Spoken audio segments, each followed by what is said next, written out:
உங்கள் உழவன் பொள்ளாச்சி. வணக்கம்.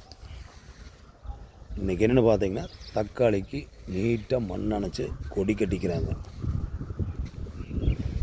மண் இப்படி அணைக்கணும். அணைச்சாத்தான் செடி காய் பிடிக்கிறப்ப சாயாமல் நிற்கும். 2 செடிக்கு நடுவில் இடைவெளி இவ்வளவு தேவை. இடைவெளி இருந்தால் மட்டுமே நடக்க காய் எடுக்க சௌகரியமாக இருக்கும். மருந்தடிக்கிறதுக்கும் சௌகரியமாக இருக்கும். இது பொள்ளாச்சிங்க.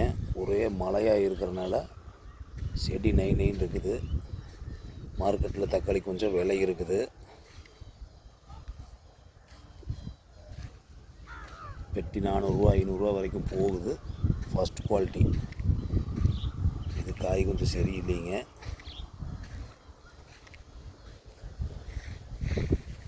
இந்த வீடியோ பிடிச்சவங்க லைக் பண்ணுங்கள், ஒரு சப்ஸ்கிரைப் பண்ணுங்கள்.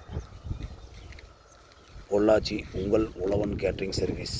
உங்கள் இல்லத்தில் நடக்கும் அனைத்து விசேஷங்களுக்கும் ஆர்டர் முறையில் உணவுகள் சமைத்து தருகிறோம்.